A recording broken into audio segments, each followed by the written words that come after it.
अस्सलाम वालेकुम। अॼु जे वीडियो जी शुरूआत असां हिकु पावरफुल कोट सां था कयूं।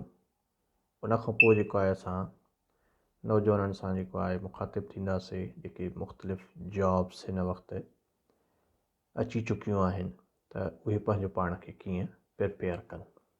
सभ खां पहिरियां त जेको आहे त मां तव्हांखां कोट थो शेयर कयां ऐं उन कोट जी लाइट में तव्हां उनखे अंडरस्टैंड बि कयो, उन ते गौर बि कयो त तव्हांजा काफ़ी सारा मसइला हल थी सघनि था। हाणे कोट छा आहे? Except your weaknesses and focus on your strengths. Normally तौर ते असांजो नौजवान जेको आहे जेके उन में कुझु कमियूं कोताहियूं वीकनेसिस हूंदियूं आहिनि उन्हनि ते उहो पर्दो विझंदो आहे। ठीकु आहे, तव्हां ॿियनि खे न ॿुधायो पंहिंजी जेका आहे वीकनेसिस, पर तव्हांखे पंहिंजो पाण खे मालूम हुजणु घुरिजे त तव्हां में कहिड़ियूं वीकनेसिस आहिनि। फॉर एग्ज़ाम्पल, जेकॾहिं तव्हां कंहिं बि टेस्ट जी तयारी करे रहिया आहियो, उहा SPSC जी हुजे, सिंध पब्लिक सर्विस कमीशन जी हुजे, या FPSC जी हुजे, फेडरल पब्लिक सर्विस कमीशन जी हुजे, या जेका लेक्चरर जी टेस्ट सां तयारी कयो, या तव्हां IBA थ्रू जेके जॉब्स थियूं अचनि उन जी तयारी था कयो, या तव्हां कंहिं फॉरेन स्कॉलरशिप जी तयारी था कयो, त तव्हांखे पंहिंजो पाण खे जेको आहे एनालाइज़ करणु खपंदो आहे। सभ खां पहिरियां जॾहिं तव्हां हुन में अप्लाई था कयो त तव्हां में कहिड़ियूं कहिड़ियूं वीकनेसिस आहिनि। What are your weak areas. तव्हांजा जेका आहे जेका स्टडी आहे, तव्हांजी जेका डिग्री आहे, उन में वीक एरियाज़ कहिड़ा आहिनि। कुझु माण्हुनि जी जेको आहे न्यूमरेसी मैथमेटिक्स वीक एरिया हूंदी आहे। कंहिंजी लैंग्वेज अंडरस्टैंडिंग माने इंग्लिश उन्हनि जी वीक हूंदी आहे। कुझु माण्हू बिल्कुलु ई जेको आहे अनअवेयर हूंदा आहिनि जनरल इंफॉर्मेशन जे बारे में। त ईअं ई जेको आहे हर माण्हू माना पंहिंजी जेका हुनजी हिकिड़ी असां चऊं त अकेडमिक लेवल हूंदी आहे, उनखे हू ज़रूरु एनालाइज़ करे त हुनजो डिसिप्लिन कहिड़ो रहियो आहे। साइंस जो रहियो आहे, सोशल साइंस जो रहियो आहे, आर्ट्स एंड ह्यूमैनिटीज़ जो रहियो आहे, या मेडिकल सां रिलेटेड आहे, या इंजीनियरिंग सां रिलेटेड आहे, या बिज़नेस सां रिलेटेड आहे। त जॾहिं हू पंहिंजो एनालाइज़ कंदो त हुनजा वीक एरियाज़ कहिड़ा आहिनि, त हाणे उन्हनि खे वीक एरियाज़ खे वधीक जेको आहे तवजो ॾे ऐं उन्हनि में जेको आहे जेके हुनजूं हल्कियूं हल्कियूं जेके चऊं एरर्स चऊं, या रेक्टिफिकेशन चऊं, या इम्प्रूवमेंट चऊं, उहा हुन ते करणु शुरू कंदो त उहे हुनजी वीक एरियाज़ जेका आहे, उहा हुनजी जेका वीकनेस हूंदी, उहा हुनजी स्ट्रेंथ थी वेंदी। त माना सिमिलरली पोइ तव्हां हर माण्हू में का हिकिड़ी स्ट्रेंथ बि हूंदी आहे। जीअं हिकिड़ी वीक हूंदी आहे, वीकनेसिस हूंदी आहे, त ईअं स्ट्रेंथ बि हूंदी आहे। हाणे जेकॾहिं तव्हां स्ट्रेंथ ते अञा फोकस कंदव त उहा तव्हांजी मल्टीप्लाई थी वेंदी। माना तव्हांजी जेका प्रोग्रेस हूंदी, तव्हांजी जेका कैपेसिटी हूंदी, उहा अञा वधीक बिल्टअप थी वेंदी। त माना हिन कोट खे रिफ़र करण जो मुंहिंजो मक़सदु इहो हो त जीअं तव्हांखे हिकिड़ो सेल्फ असेसमेंट, सेल्फ एहतसाबी जे अमल मां गुज़ारिजे, त जीअं तव्हां पंहिंजो पाण खे उन मां गुज़ारे करे जॾहिं वेंदो त तव्हां कंहिं बि इम्तिहान जे लाइ हिकिड़ो प्रैक्टिकल ऐं रियलिस्टिक अप्रोच रखंदव, जंहिंमें तव्हांखे कामयाबी जा चांसिस कंपेरेटिवली बग़ैर एनालिसिस जे वधी वेंदा। मुंहिंजो इन जो जेको आहे कोट करण जो मक़सदु इहो। हाणे अचूं था त हिन वक़्तु मुंहिंजे साम्हूं काफ़ी सारियूं एडवर्ट खुलियूं पियूं आहिनि, जंहिंमें जेका आहे हिकिड़ो नौजवाननि जे लाइ जेका आहे कोरिंजंडम आहे सिंध पब्लिक सर्विस कमीशन जो थधी सड़क जो, जंहिंजी जेका डेटेड 1/12/2021 जो आहे नोटिफिकेशन, जंहिंमें सब्जेक्ट आहे 1148 post of subject specialist BPS 17, age limit minimum 21 and max 30 years.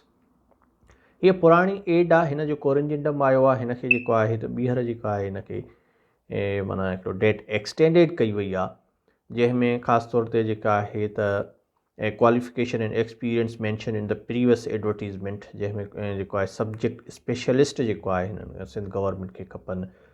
हाणे ॾिसो सब्जेक्ट स्पेशलिस्ट नॉर्मली तौर ते जेके हूंदा आहिनि, ॿियनि लफ़्ज़नि में उन्हनि खे SS बि चयो वेंदो आहे, माना जिन वटि बैचलर डिग्री कंहिं ॿिए डिसिप्लिन में आहे, माना 16 ईयर्स ऑफ एजुकेशन। बैचलर जो मक़सदु हिन हाणे 16 आहे, नॉर्मली माज़ी में मास्टर्स चई वेंदी। त हाणे जंहिं वटि 16 ईयर्स ऑलमोस्ट हर यूनिवर्सिटी में जेको आहे graduate every year pass out थियनि था, उन्हनि खे कंहिं physics chemistry maths biology arts जे में जेको आहे हुन वटि डिग्री आहे ई आहे। प्लस में उन सां गॾु जेका आहे हिन में छा आहे, masters or equivalent degree 16 years education relevant subject with minimum 50% marks or equivalent marks from हेक रिकग्नाइज्ड यूनिवर्सिटी, जेके हुन में उन्हनि खे खपनि। ऐं ख़ासि तौर ते जेका वेयर इज़ कंडीशन कहिड़ी आहे, having M.Ed 2 years has been withdrawn and qualification further simplified. सभ खां जेका बहितरीनु शइ इहा आहे त माना नॉर्मली सब्जेक्ट स्पेशलिस्ट लाइ अॻु में B.Ed या M.Ed हूंदी हुई, उहा हिन दफ़े वेव ऑफ कई वई आहे, माना विदाउट इन जे अञा सिंप्लीफाई कयो वियो आहे।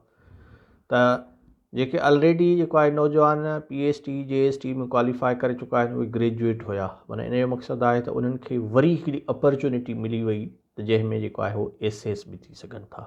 इहा हिकिड़ी वॾी प्लस पॉइंट आहे उन्हनि जे लाइ जेके नौजवान हिन वक़्तु पास आउट करे चुका आहिनि ऐं जिन ऑलरेडी अप्लाई कयो आहे त उन्हनि खे अप्लाई करण जी ज़रूरत बि न आहे। हिन में इहा शइ मैंशन थियल आहे। त माना एक्सटेंडेड आहे 1/12/2021 खां 30/12/2021 ताईं, माना एंड ऑफ जेको आहे मंथ एंड ऑफ डिसंबर ताईं हिन जी डेट आहे, त माना तव्हां हिन में अप्लाई करे सघो था। इहा हिकिड़ी नौजवाननि जे लाइ वॾी प्लस पॉइंट आहे सब्जेक्ट स्पेशलिस्ट जा। उन खां पोइ जेका आहे ॿी बि एडवर्ट आहे मुंहिंजे साम्हूं खुली पई आहे, जंहिंमें मेडिकल ऑफिसर था खपनि। साॻियो ई सिंध पब्लिक सर्विस कमीशन जे ज़रिए जेको आहे, इन जी क्लोज़िंग डेट जेका आहे 24/12 आहे। हीअ स्पेसिफिक आहे, हूअ बि स्पेसिफिक आहे, पर हुन में नंबर ऑफ कैंडिडेट घणो हूंदो आहे असां वटि मास्टर्स डिसिप्लिन में जेको आहे मुख़्तलिफ़ जेके डिसिप्लिन आहिनि, हीअ मेडिकल वारनि जे लाइ आहे। उन खां पोइ ॿी हिकिड़ी जेका आहे त अहम जॉब आहे अञा जेका ख़ासि तौर ते हिन में पोस्टूं हिन मुंहिंजे साम्हूं पियूं आहिनि। हिकिड़ी त इंजीनियरिंग जी आहे, इहा बि स्पेसिफिक थी वञे। उन खां पोइ जेका आहे ॿी आहे लोकल गवर्नमेंट में, जंहिंजी जेका आहे क्लोज़िंग डेट 28/12/2021 आहे। हाणे इन में बि जेको आहे लोकल गवर्नमेंट में जेके जॉब्स आहिनि 465 म्यूनसिपल ऑफिसर्स जूं, जेका 17 ग्रेड आहे, मेल फीमेल खपे, एज मिनिमम 21 आहे ऐं मैक्स 30 ऐं एज रिलैक्सेशन जेका गवर्नमेंट जी हूंदी आहे उहा ऑलरेडी आहे। ऐं फीमेल कोटा मिनारिटी कोटा हर शइ मैंशन थियल आहे क्लियरली, जेकर तव्हां एडवर्ट खे पढ़ंदव त। इन जे लाइ बि सिंपल जेको आहे हिकिड़ी ग्रेजुएशन रिक्वायर्ड आहे ऐं 2nd डिवीज़न में जेको आहे त। उन खां पोइ जेको आहे वरी टाउन ऑफिसर बि खपनि इन्हनि खे 698 जेको आहे मेल फीमेल जेका आहे, उन जे लाइ बि जेको आहे ग्रेजुएशन आहे। उन खां पोइ असिस्टेंट अकाउंट्स ऑफिसर खपनि, इहा थोरी स्पेसिफिक थी वञे, छो त इन सां जेका आहे अकाउंट जंहिंजी डिग्री हूंदी BCom वग़ैरह BBA, माना उहो उन में। हाणे असां इन खां सवाइ तव्हां ॾिसो त जेके जॉब्स माना Sindh public number 1 Sindh public service commission जी जॉब्स, नंबर 2 जेको आहे IBA जे थ्रू जेका स्क्रीनिंग टेस्ट, माना जेका 5 खां 15 ताईं, ऐं फॉरेन जूं scholarships, navy, Pak army, Pak air force ऐं खोड़ सारी जेका आहे फेडरल पब्लिक सर्विस कमीशन, या हिन वक़्तु जेके नंबर ऑफ स्कॉलरशिप्स ओवरऑल जेका अची रहियूं आहिनि। हाणे इहे सभई शयूं जेको आहे हिकिड़ो नौजवाननि जे लाइ हिकिड़ी बिग मोटिवेशन जो सबबु थी सघनि थियूं ऐं उन में उहे कामयाबु थी सघनि था कॾहिं, जॾहिं जेको आहे उहे पंहिंजो पाण खे फुली प्रिपेयर कंदा अकॉर्डिंगली जो मक़सदु इहो आहे त जीअं उन्हनि जो सिलेबस आहे, जीअं उन्हनि जी रिक्वायरमेंट आहे, जेके उहे शयूं डिमांड करे रहिया आहिनि, उन मुताबिक़ उहो पंहिंजी जेकॾहिं तयारी कंदा त इन्हनि में आराम सां कामयाबु थी सघनि था। त हिन वक़्तु जेको आहे नौजवान जेके सम्झनि था त बेरोज़गारी आहे, बदबुनी आहे, महांगाई आहे ऐं खोड़ सारी जेका आहे ॿिया प्रॉब्लम्स आहिनि, फ्रस्ट्रेशन आहे, हाणे उन्हनि जे लाइ हिकिड़ी जेका इहा वॾी उमेद जी किरण आहे, जेकॾहिं उहो कोशिशि करनि था। ॾिसो उन्हनि खे माना मल्टीपल ऑप्शन्स आहिनि जेके नॉर्मल ग्रेजुएट आहे। BPS 5 खां 15 ऑलरेडी जेको आहे IBA थ्रो जेके टीचर्स माना हिकु उहा मिस कयूं त BPS 5 to 15 अची वई।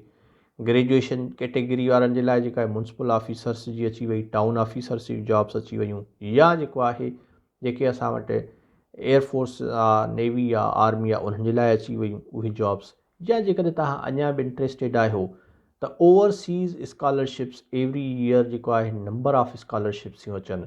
तव्हां में जेकॾहिं एॾो टैलेंट आहे, तव्हां पंहिंजी एॾी लैंग्वेज ऐं स्किल बहितर था करे वञो त तव्हां उहा बि हासिलु करे सघो था। तंहिंजे करे जेको आहे मायूसी कुफुर आहे, मायूसी खां निकिरो ऐं स्ट्रगल कयो। इनशाला जेको आहे तव्हां पंहिंजे मक़सद में ज़रूरु कामयाबु ईंदो। Thank you very much. जेकर तव्हां को क्वेश्चन का कंफ्यूजन हुजे त तव्हां कमेंट करे पुछी सघो था ऐं उनखां सवाइ तव्हांजे फीडबैक जो तमामु घणो इंतज़ारु रहंदो। पंहिंजो फीडबैक ॾियणु न विसारींदा। Thank you very much. Have a wonderful time.